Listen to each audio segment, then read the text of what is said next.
Good afternoon, everybody. Today is the May 22nd, 2023 meeting of the Westport Commission on Disability. My name is Brian Gallagher. I am the chairman of our commission. We have some things to cover today. We have three of us here in person and one person on the phone. The others can't make it. We're going to move forward with what we can. Participating remotely today is Sue Sherman, one of our commissioners. I circulated the minutes of the prior meeting shortly after that meeting. Did everybody get them? And Yes. were there any suggested changes or additions? No. No, I'll make a motion to approve the minutes. All in Yes. favor? Second it? All in favor? Aye. Aye. Okay, the minutes are approved. The next thing on the agenda that I put down is there was a recent hearing at the state legislature up on Beacon Hill about the wheelchair warranty bill. And everybody who uses power wheelchairs was invited to attend. I could not get up there to attend, Sure. but I did submit a written testimony, as it's called, briefly detailing the problem that I had with my power chair, which shortly after the warranty expired, I mean within a month or two, it broke. And I could not get it to move because the controller was absolutely broken. First business day that I could, I called New Motion, which is a company that I bought the chair from. Now, the people that I bought it through and who delivered it, they were terrific. But my experience after that was not particularly good. And I could not get in touch with anybody. It took me a long time. It took me at least a month to get the part. I had to go through insurance, and my insurance company was very quick to respond, but New Motion did not have a stockpile of parts, so then I had to wait for them to order the part and get it delivered. And then I had to wait another month for them to get a technician out to my house. So from the day it broke, which happened to be the day of my son's wedding, until the day it got fixed, more than 2 months went by. The wheelchair warranty bill seeks to extend the warranty from 1 year to 2 years, which would have been very helpful to me, because as I said, my wheelchair broke shortly after my warranty expired. But the bill also encourages or mandates that the vendors of the wheelchairs maintain a stockpile of parts and that they offer a loaner chair. Now, as I said, New Motion did not have a stockpile of parts, and at no point during the 2 months was I ever offered the use of a loaner chair. So, as I said, the hearing was just a few days ago. The feedback that I've gotten about it was that it was very good and very well attended. A lot of people showed up, and a number of people submitted written testimonies as well. Now, it could take a while for the bill to finally get to a hearing before the legislature, but everybody is hopeful that once it gets there, it will pass. The only people who showed up objecting to the new bill were manufacturers and vendors of wheelchairs. They didn't want to see these changes made for obvious reasons. It wasn't to their economic benefit. Mm-hmm. So, but we will see, and everybody is hopeful that it will pass through the legislature and be signed by Governor Healy. The next thing that I want to talk about that's on the agenda is essentially the beach readiness for the various beaches in town, since as we are rapidly approaching the Memorial Day weekend, when I guess summer officially starts. So the first one I wanted to talk about was Beach Avenue. And Martin has good personal information about the geogrids that our commission purchased. And they were installed by the town highway department. And then Martin went over and took pictures of it. He parked his truck. And Martin, why don't you tell us about what you felt about the parking area? Yeah, sure. Hopefully folks have seen the Shorelines article, which was awesome, on the front page with my truck parked on the geogrids. And I'm happy to report that the geogrids came out just the way we had expected. The surface is firm, the surface is level. There's not all kinds of gullies. You can turn around on it. I did a 3-point turn with absolutely no problem. There's enough spaces for 3 handicapped vehicles down there. I also went back about, 2 or 3 weeks later when we had a really heavy rainstorm, almost like we had last night. And the geogrids were, I was concerned maybe some sand was on there, or maybe something got blown off and you could see the grids. Yeah. It was just the way it was, Rick. It was awesome. It was still in place. It was still solid. So that was a good sign. We'll have to see at the end of the season whether, there's any difference in whether sand piles up on it or geogrids start showing through, and that can always be remedied anyway, through the highway department. So I was very pleased with the way it all came out. We just have to rely on the highway department to keep each avenue itself free and clear of sand. Yes. Because with the storms that come in that area, sand does tend to pile up. It does. And it might be difficult for some people to get their vehicles down to the parking area. But the good thing I see here, Brian, is that if he takes his front end loader and just pulls that sand back, he'll be able to put that truck on top of there, I'm sure, that tractor on top of there, because it's that solid. Yep. That it'll probably even pack it down a little bit more, so Right. I think it's great. And the grids are well anchored. Yes, yep. I was there while they were putting those anchors in. So, The other thing on Beach Avenue are the mobility mats.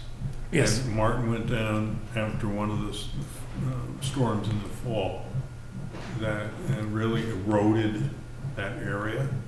That might make it difficult to access the area and get the mats down.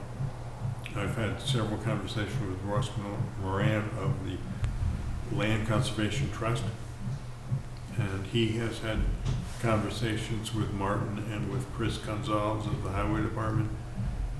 And I talked to Ross shortly before I came here this afternoon. And he said that given the way that the erosion has occurred, we might not be able to get the mats down quite the same way as they were before. And he's going to have further conversations with Chris Gonzalez about what, if anything, can be done.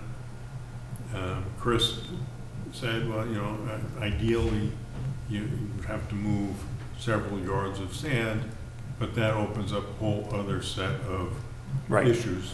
You have to go to the Conservation Commission, meet with the town, and get approvals to do that sort of thing. Mm-hmm. But Ross was confident that they would still be able to get the mats down. They might not be the same as they were before. You might not get down to the water. And when I was there, you were able to go along the beach. The nets did not extend all the way down to the water, so you couldn't go and put your feet in the water, but you could at least get onto the beach. And it's a beautiful beach over there.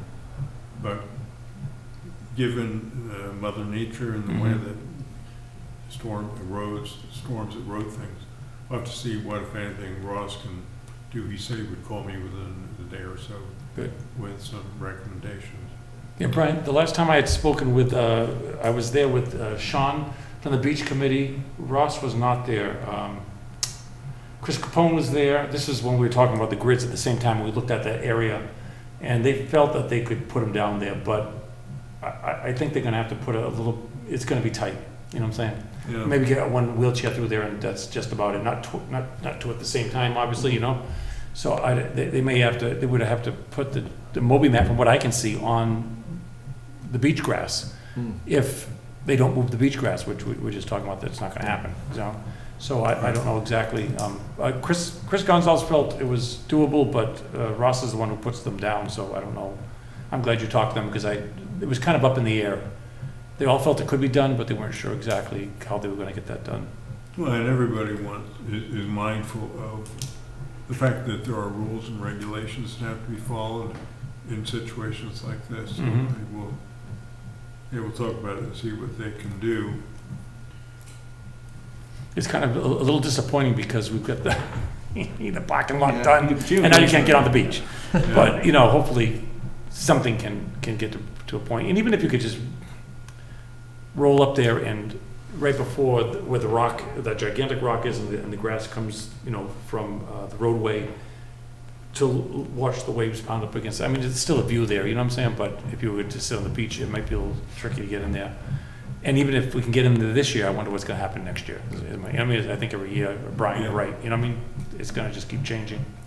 One of the things that I noticed in some of the recent pictures that I think you took was that from the road up to the beach, there's now a bit of an incline, Yes, so that yes. it might be hard for someone in a wheelchair to mount that. It's almost like a curb. Is that?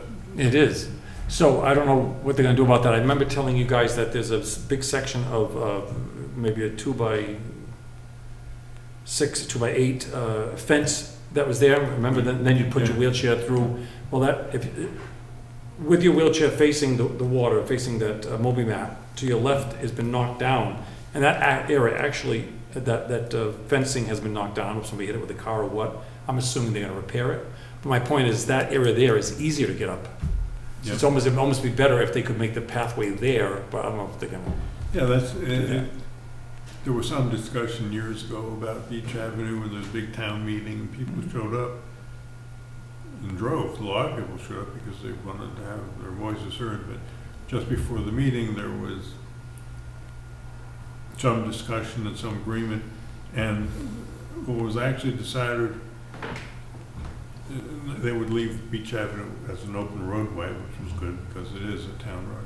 But they were also going to put in those, what are actually guardrails. That's what they are, guardrails, yes. And I'm surprised somebody must have hit it with pretty much with full force. Yeah, no kidding. Because they looked pretty sturdy the last time. Yeah, you're absolutely right. Either that or they put a chain on it and ripped it right out. I don't know why, but it looks like that. And up at the other end, all the way up the other end of Beach Avenue, even before you turn onto Beach Avenue, Yes. there is access to the water up there. There are a couple parking spots Yes. up there. But you can't get to the water, it's all rocky from Yeah. there, right? Yeah. Right, It's just to look, just just to go to view, below. yeah, which is nice, but. It is nice. And if you can get actually onto the beach at Beach Avenue, that is a lovely way to enjoy a day at the beach. Yeah. But we'll see what happens.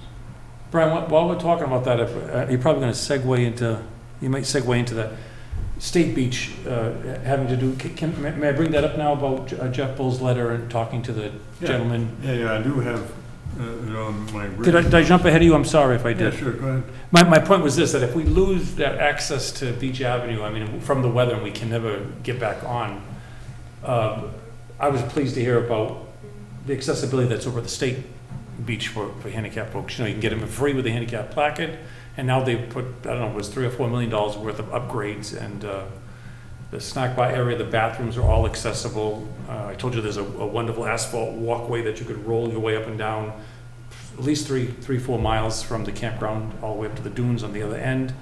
And then they were talking about putting some more Moby mats in closer to the water so that if somebody, because right now you can't get close enough to the water, right? So that'd be great if they made like a little porch area, so to speak, with the Moby mats there, and then you could just kind of park your wheelchair there.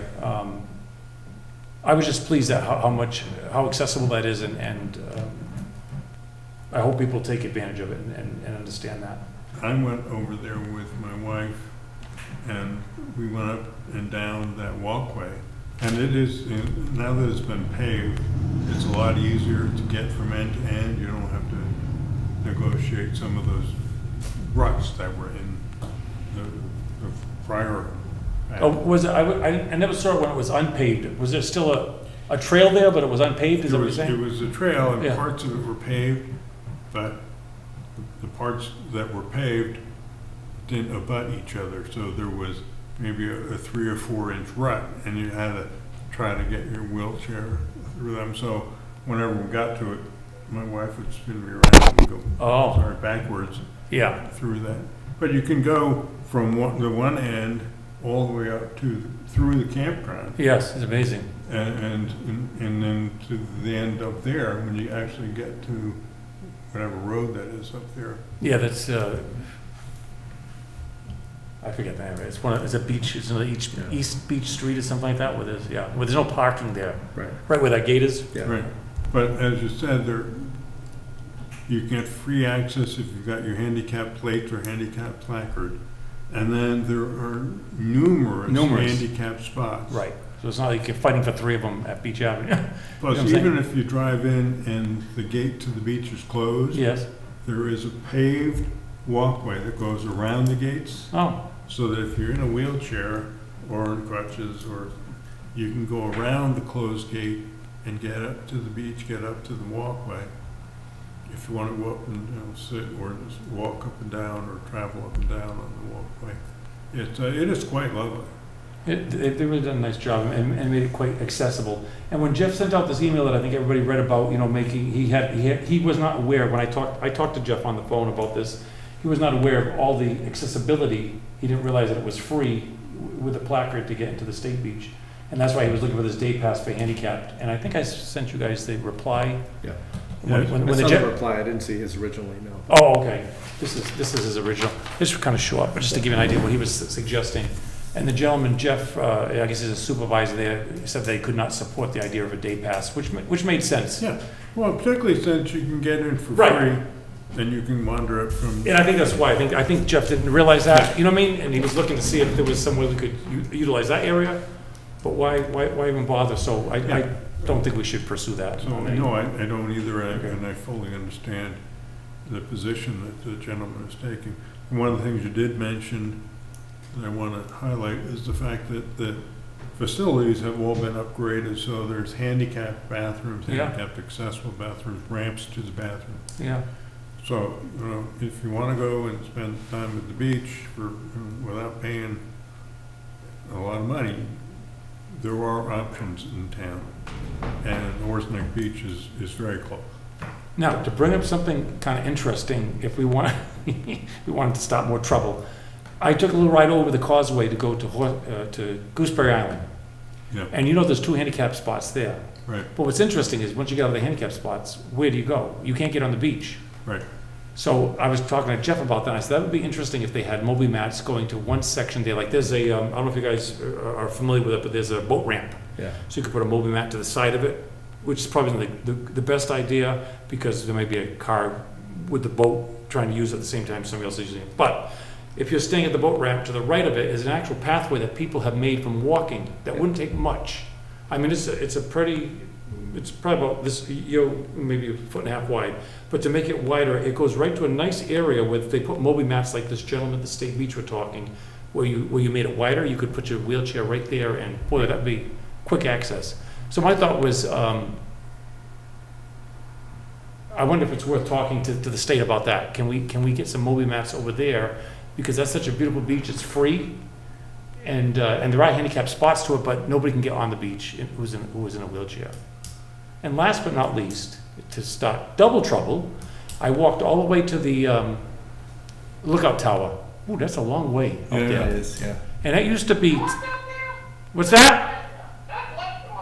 Yeah, I couldn't believe it. So I couldn't believe it. Once I got out there, I said, oh my God, how am I gonna get back? No, I'm like, but I noticed as I was walking through that, and everybody, that there was pieces of tar. So that was tarred at one time. Yeah. And now it's mostly solid, but there is a good section of about 100 feet that's really sandy, so that if Brian got on there in his wheelchair, he could only go so far because he'll get stuck in the sand about halfway to the lookout tower. And there's also a gate that's closed across it. But my thought was, man, what a nice cruise that is in a wheelchair, or for anybody with mobility issues, if it was tarred or made a little more solid, because most of it is like a gravel that the wheelchair could make it over with no problem. Not as is, I'm saying if they leveled it out a little bit, because you got some stones sticking up here and there and so forth. Yep. But man, it's such a lovely location and it's not accessible. So, And one of the things I noticed one day when I was out there, this was several years ago,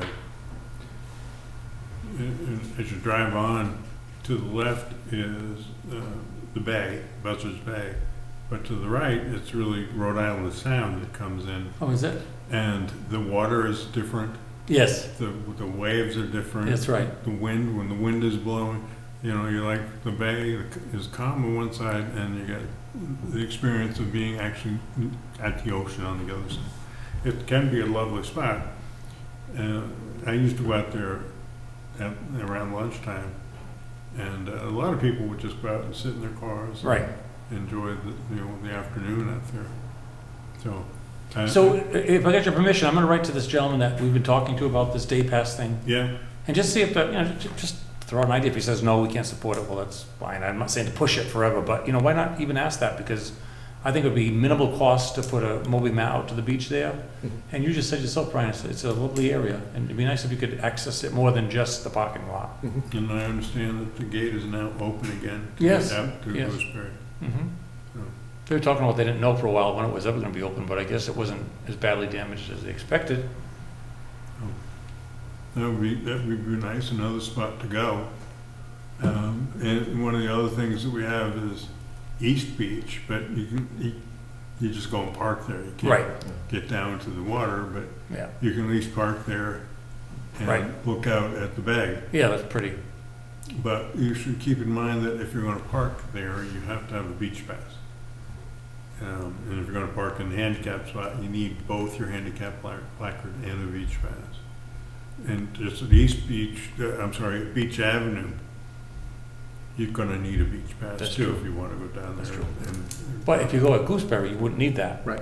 For those folks who are out of, not that I wanna bring out of towners in here, et cetera, but anybody who didn't have the beach pass could still access that, Right. especially in a wheelchair. Right, and of course you don't need the beach pass to get to the state beach at True. Horse Neck. And with your placard or your plate, Yeah. you can get in for free. So, That's great. yeah.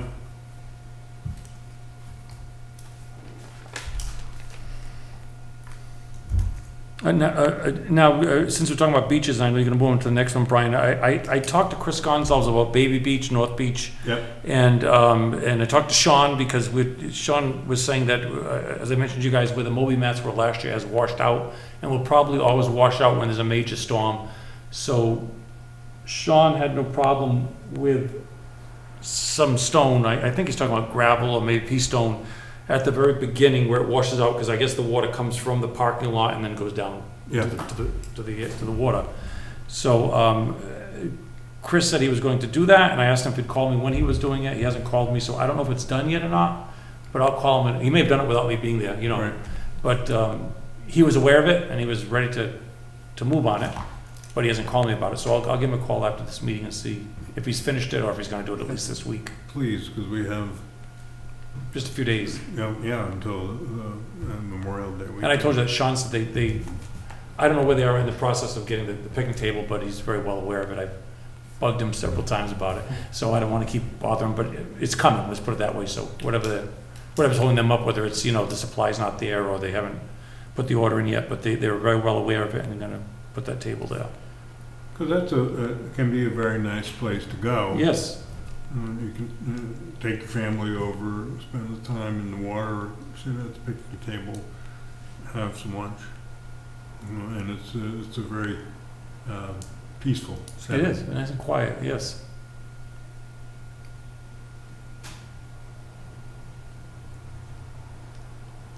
One of the other things that we talked about and pretty much decided there's nothing we can do is the Cherry Web. It's a beautiful spot to go, but it is impossible for someone with a disability, in my mind, certainly for me, to get from the parking area Yes. up to over the dunes and down to It's quite an the beach. adventure. Yeah. And even if there was a boardwalk, or whatever we talked about, the fact that sand will definitely, blow on there, and what maintenance is gonna be and what difficulties. So I think the fact that we got access to a couple other spots would be just as well. And even if you had a beach-friendly chair, one with the balloon tires. Sure. Those are not motorized, so you would need someone who's got the ability to push. And that hill is. Yes, it's because it is a pretty steep hill, so you would need a strong person to push you up there and then to hold you back as you're going down the other side. Because there are no places for your hands on those to try to control going up or down. Which reminds me, Brian, I believe in that reply from the state supervisor on Horse Neck Beach, they've got beach chairs available. Didn't it say that? Yes, That- yep. That's really nice. So if Yeah. you wanted to go down to the water, I think you can put those things right into the water, you know, Right. so Yeah, it's nice to know that I don't know exactly how to access them. I would assume you go to the snack bar area or one of those buildings and ask for it. and as we have talked about, the town has a beach chair. I'm not sure where they keep it, but in order to get it over to Cherry and Webb, you'd have to have somebody with a wheelchair van Right, or a pickup truck or a trailer, yeah. and then a strong person once you get And you may there. need two people, I don't know, that's a pretty Yeah. big chair, you know, so it may take a couple of people to get it out of there. Yeah, That's too bad. I agree, it's a good idea, but the logistics of it is difficult. yeah. So I don't see that there's going to be any way in the very near future for a disabled person to enjoy going to Cherry and Webb. Agreed. But that's why we've been working hard to make other beaches in town accessible. Agreed. And we are fortunate now that we have other beaches that can be accessible for people in town with a disability. And they can go there with their families if they want.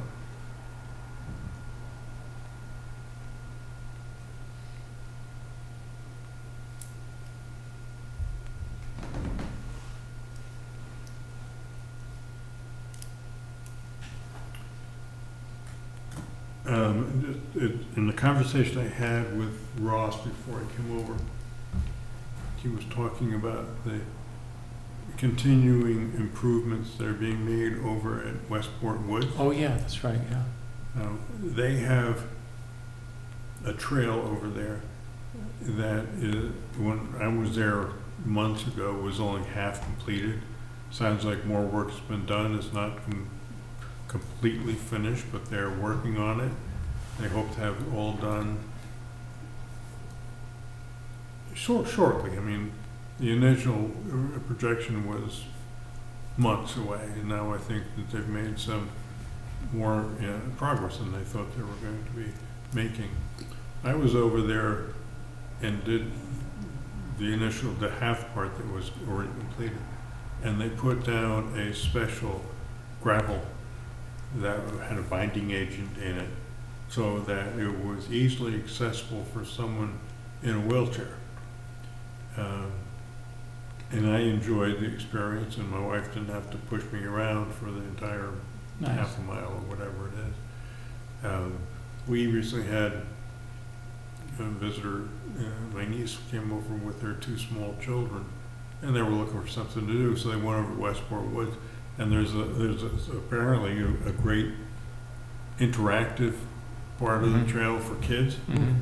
And when I was talking to Ross, he was saying that they're going to try to put in ropes for people with vision disabilities, Right, either completely blind or hard, having a sight disability. yes, And they're going to put up the signs that we've talked about in the past good, with indication of what it is that you're looking at or what's in front of you, and maybe for vision impaired people that have Braille on the side. that's right.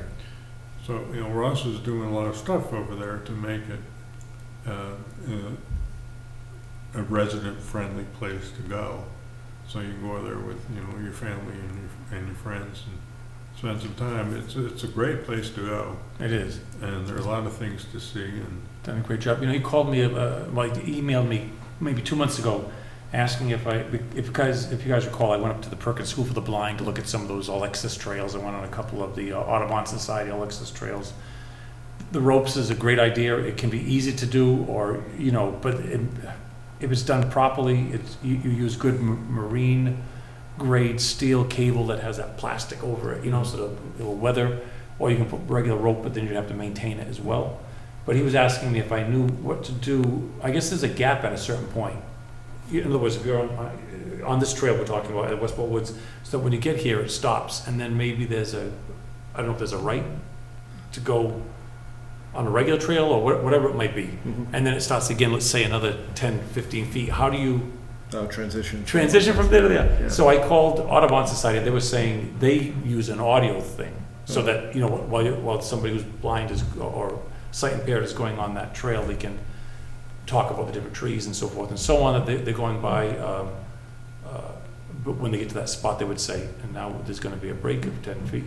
Or the other thought was, like, as you said, Brian, just to put some braille signage there saying, Right. this is stopping right here, and, you know, it Yeah, will the road continue. leads to a sign with braille. Yeah. So I think that was good enough for him. I tried to reach out to a couple other people to see if there's something different. I haven't heard back from them. But I think he's all set with that. But you're absolutely right, Brian. He's doing a great job down there. Well, you know, and having that audio program that you can tap into on That'd be your nice. phone, Mm. so you don't have to check in and get True. the earphones and like a Walkman type thing, just, you know, have your phone with it. Yeah, Who doesn't have a phone with them everywhere they go? because the point is, when you're visually impaired, you want as much experience as possible, right? You can't really see what we can see on that trail, correct? So if you're going by, I know they put like I'm not saying Westport Woods does, but I think they're thinking about it, putting flower beds, whatever, so that there's smells, you know, and they can have that kind of an experience. And as you mentioned, some interactive things where they can touch things and so forth. You'll need an audio program so they know what's coming up and so forth, you know. So, but there's a lot of potential there to do that kind of stuff, you know. Right, so if people in our town have not had the opportunity to go over there, I encourage you to go. It's just out Adamsville Road, and it's not very far, and it's easy to find. Yeah, So you should go. absolutely.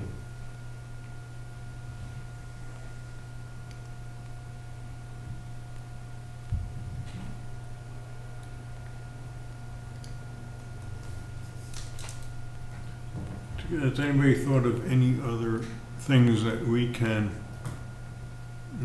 donate the money to that we have in our account? I know that the last thing that we did was to buy those interactive tools for children Yeah, that in was great. the school system. I was kind of hoping Kim would be here today to tell us whether or not those were actually, you know, they got the check from the town account and then we're able to pick up those True. items and then get them over to the school system. But, you know, have things like that we can help people in town who have disabilities, be they young or old. We're always looking for ways to do that. In the past, we have donated money to various causes, including the Kennedy Donovan Center over in New Bedford, I think, that has a number of residents from Westport that attend there and take advantage of some of the programs that they have. But there are other things in town that where people might need help, like the recreation department has talked about upgrading the playgrounds, Yeah. 2 playgrounds in town, and we have donated money to the recreation department. I trust that we will donate again. Yeah. I would like to. Sue, are you still there? Sue? She felt, Okay, I just want, this will be of interest to you because you brought up the fact that you'd heard that the recreation department was going to be, you know, upgrading the playgrounds as accessible playgrounds, and I actually called Dana and had a real nice conversation with her for about a half an hour, and they've actually been working on this for years, she tells me, you know, and they've got some really substantial funding, one from a foundation that wants to remain anonymous, other money from the CPC. And I told them that, you know, we'd love to be part of it. And she said, oh, we were expecting to, you know, let you guys know as we move along and get it into a better stage, you know, to ask you to give us any kind of critiques or information or suggestions along the way. And my thought was that we should reserve some money so that if there is a particular handicap accessible piece of playground equipment that we could donate and buy for them, if the money gets tight, you know, we could do such a thing. But I guess they're planning on doing the playground right here at the annex first, and if they have enough money, they're going to do the playground on Giffen Road as well. And it was very, yeah, it's amazing. it's gonna be good. So they're gonna include us in it as well, which will be real nice, and I think it's well needed, you know, because it's nice that we bought the handicap accessible swing, but everything else, you know, around that playground is really not ADA compliant at all, including the wood chips that are on the ground. You know, you need that kind of soft rubbery pad. Dana mentioned to me, and I wasn't aware of this, I don't know if you guys are, but I didn't realize they put a new playground at the elementary school. They did, yeah, just this year. Is that Yeah, why? yeah. So we took a drive up there, because she mentioned that there wasn't really per se any handicap accessible parts to this playground. But there was a kind of a spinner thing that you could put your wheelchair on it. You know what I'm talking about, Yep, Rick? yep. And it's almost like one of those roundabout rides that we used to as kids. You know, you'd push it yourself in a circle, but this is level with the ground. So a wheelchair could actually roll on it, and then you could push it around in circles, and, you know, it's at least a little something. But that playground is very impressive, although it's not 100% handicap accessible. So it's going to be nice to see this come together, and I know at the last town meeting, I didn't go, but she said that, you know how the town has to approve the CPC funds to where they're going. Yeah. I'm assuming that got approved, that they. Yeah, it was there, 350,000 Good, in thanks, Rick. CPC funds to specifically for the playground development. So, Good, that's yeah. exciting. So that was the next step. So anyway, my point of the whole thing is to say that we should keep in mind of helping out if any kind of donation is going to be necessary to make that playground fully handicap accessible. I'll share also one of the things I wanted to share regarding recreation is that it's coming up on summer camp season. Oh, And Dana Stewart and her team have continued to be incredibly welcoming and inclusive for students of all abilities to join the summer camps in town, responsive to individuals, but also we shared their willingness to participate in inclusive programs with the school system. Has a special education parent advisory council. It's called the CPAC.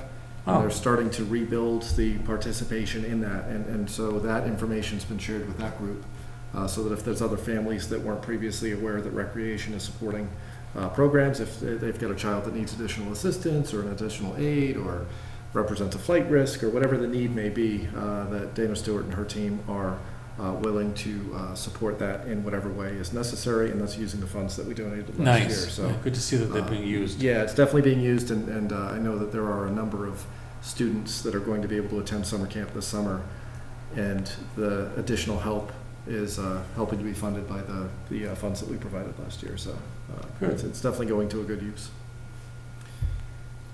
Two other items, Brian, if I could share. Yeah, sure. So at that same CPAC meeting, just the most recent one, two issues were raised that, given our work here, raised a red flag with me that I think we can participate a bit more with the school system. So one was at the new middle school, high school. So if you recall, when that was getting built, we had talked about, the fact that should we get involved more? Should we review plans? Should we, participate in that process? And, I believe our conversation at the time was that, well, it's a brand new school. And of course, they're going to, take into account any and all ADA needs.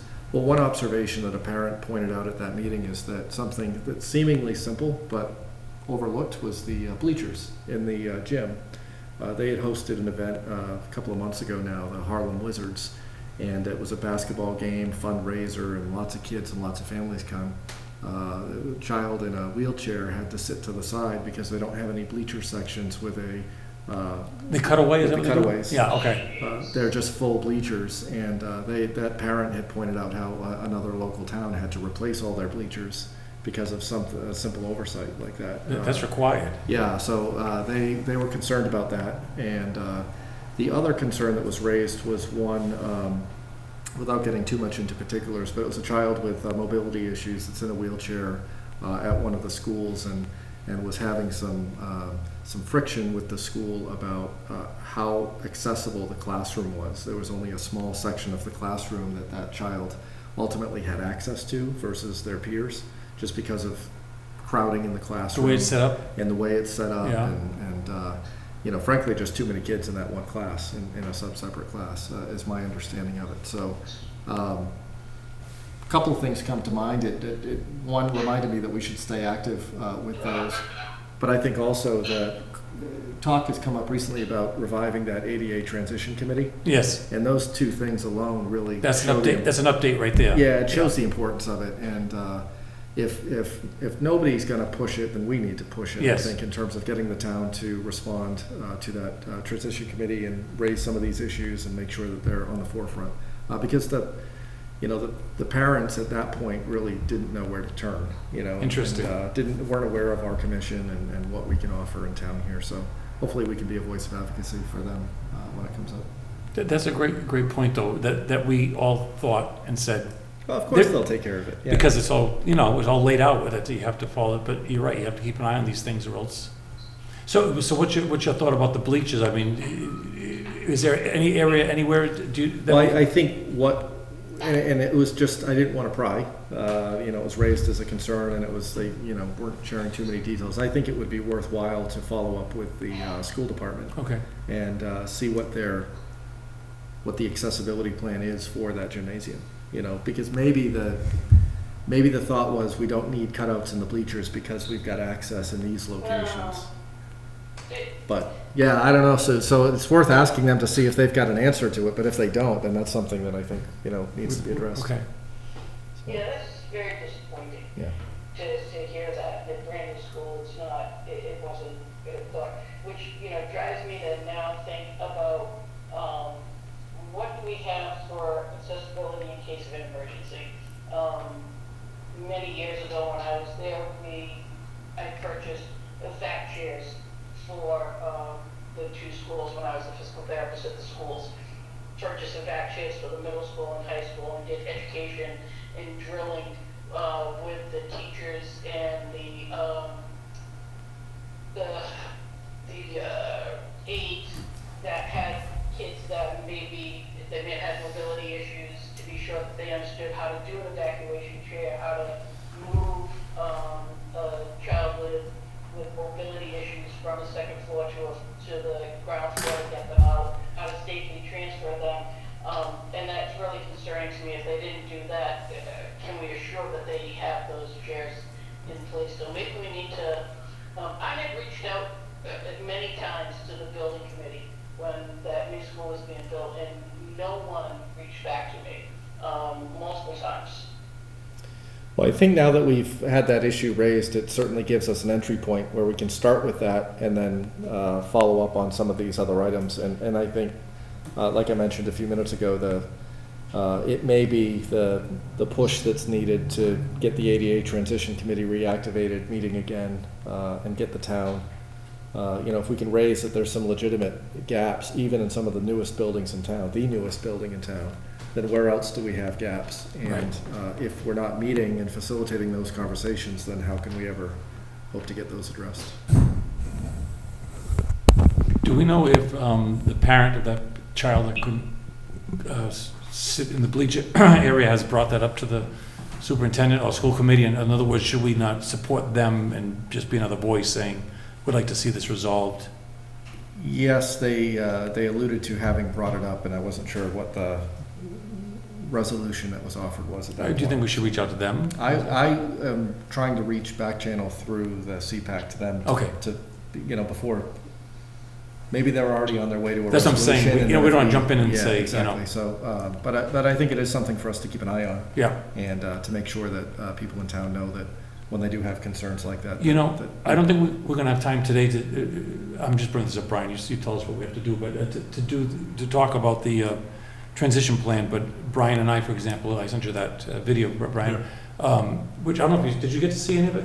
I did not. I watched a little bit of it, even though it's not about how to upgrade, how to update your transition plan. It talks about how to start a transition plan, but a lot of good points came out of it. But one of them was the ADA coordinator has got to be involved, and that's Jim Hartnett.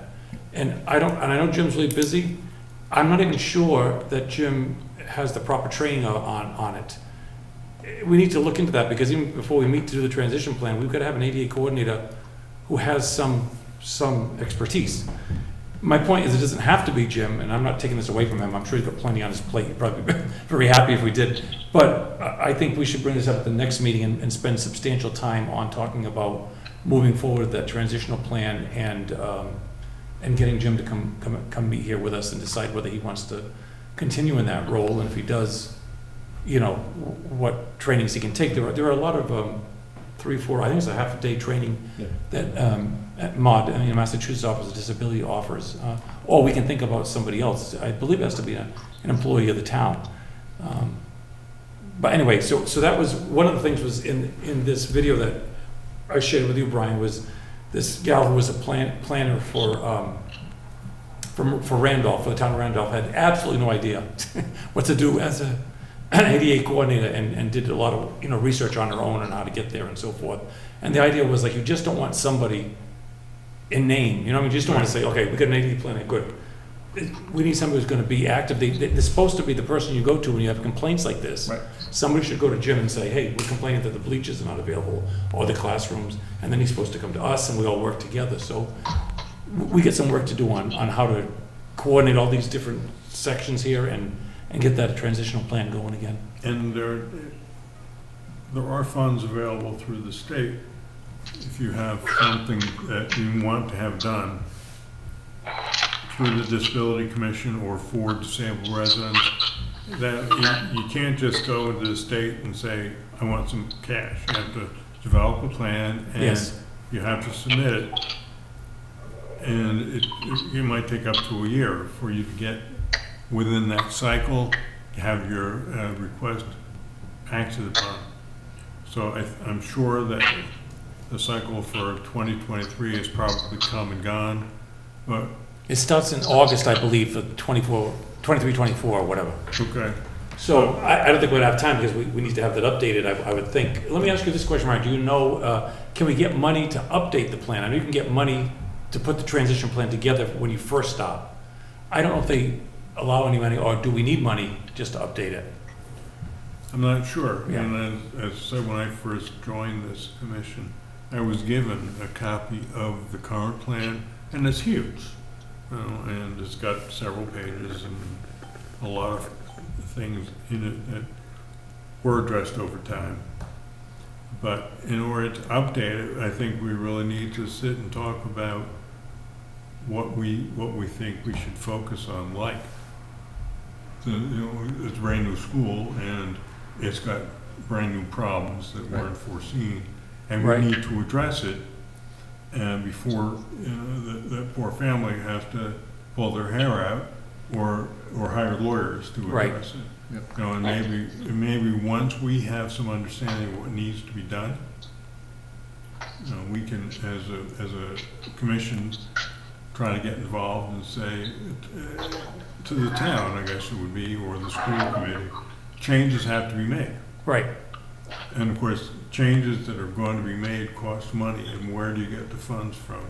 Because the school committee, which was one of the things that was allocated money, is, from what I've read, they are wringing their hands, because they're saying, even with this money, we might have to lay people off. Right. We might have to, including professionals, teachers, and then support staff, custodians. They might, some of them might lose their jobs because the town school system doesn't have enough money. So if we've got a great idea that, you know, oops, you need to redo this, and it's only going to cost you like hundreds of thousands of dollars to do it, where's the money going to come from? Mm-hmm. So then at that point, we maybe go to the state and say, we have this plan, we can't find the funds, the town doesn't have the funds, school system has the funds. All the more reason for the state to step in and help us. So maybe we get somebody with more knowledge about it Yeah, to ask questions of. yeah. I'll ask Jeff Dugan from MOD about that. You know, I can send him an email, whether, if we want to update it, are there any steps, videos about that, or anything like that. The other thing I wanted to say is you're right, we got the schools that need to be part of that updated plan. We've also got the playgrounds that we're just talking about now, could be part of that updated plan, right? I mean, there are other things in town that could use the update. One other thing that is really interesting, I happen to have a friend an elderly friend who's staying over at the Village Cottages, whatever they're called. You know, the little apartments, I believe there's 48 of them across from the apothecary. And on the way out, I noticed on the way in they have the door openers, you know, the automatic door openers, and on the way out they don't. Oh, So I thought that was kind of interesting, you know. So anyway, I was going to approach them to talk about that too, why they're not there. And I noticed people in walkers having a little bit of a difficult time getting out. My point is, there are these different things that we can do with that updated transition plan.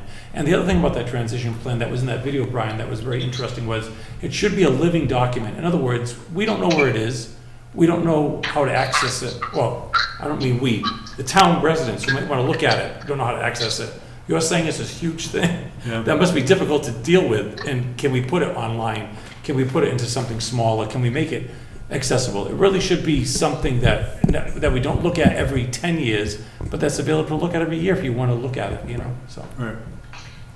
Guys, I hate to be rude, but I need to jump off to get to another meeting. Yep, Well, thank you for joining us. Thanks, guys, always a pleasure. I'll talk to you next month. all right. Bye, Sue. Bye-bye. Thank you. I'm surprised she stuck around as long as she did. Yeah, that was nice of her. Yeah, Luckily, we didn't have anything to vote on because now we don't have a quorum, right? We're all set. right. Except to close a meeting. We can't close a meeting. Yeah, we have to No, we have to sit here until next month. Thanks, Martin. I'll call it back. Yeah. But Brian, do you think, I think, I'd like to make the suggestion that we put that ADA transitional plan and talking to Jim about ADA coordinator on our next meeting and start diving into that. And Yeah, figure out- I don't know, there's gotta be a way to digitize what we currently have and get it online. And maybe Exactly. be part of our website. Although you would think that the town would wanna put it on as part of their website. And the ADA plan, the transition plan. And I'm thinking about the school, we're talking about you might not have money to change the bleachers and so forth. I think they gotta find the money, don't they? I mean, this is ADA. I think it was Required. Seekonk they You- raised as one of the neighboring communities that ended up having to take them all out and replace them Ugh, wholesale I don't, because we don't have to do that. I mean, No, I mean, but we it shouldn't have was- to push that. it's the result of a lawsuit, you know? I see. So if, that's where I think the motivation needs to come from in town I to see. get this ADA going again, is that, you know, the only, as we've talked about before, the only enforcement of ADA is, Through private enforcement, people Correct. filing lawsuits. but we don't want the town to be in a position where it's defending lawsuits when we Right. can proactively be addressing some of these common Right. sense And solutions. as I know full well, lawsuits cost money, lawyers cost money. Yeah, and there's no, you know, well, there is, in the ADA situation, there is an outcome. I'm saying sometimes you put all that money in and you don't even know what the outcome's gonna be, you know, with the lawyers. Yeah. But, anyway, No, Martin, I'll talk to you after the meeting about how we should, okay. next steps we should take on the ADA plan. Hey, I'm glad you brought that up, Rick, because we were just talking about this. I was supposed to attend a Zoom meeting that I just forgot about. And I'd written to this person to say, did you record this? I'd like to see it, you know, and then I didn't hear from her. I thought she never, and just came the other day, you know. I'd be glad to send it to you, but it's not really about the updating. It's like 5 towns that are sharing what they went through to make the transition plan come together. But there's a lot of good, Yeah. like I said, this idea that the ADA coordinator has to be Trade. active. Yeah, yep. Well, our next meeting is June 26th of 2023. We will be at the select board meeting room. Oh. This room will be occupied by the Board of Health Okay. for one of their bi-monthly meetings. So June 26th, 2023, down the street, the select board meeting room. At Town Hall. Yep. Before you close up, can I quickly ask Rick, is the website accessible? You know, ADA accessible? We'd have to run it through they call it Section 508 compliance, which is a federal requirement. We went through this at work, and it's fairly costly to go through an independent audit.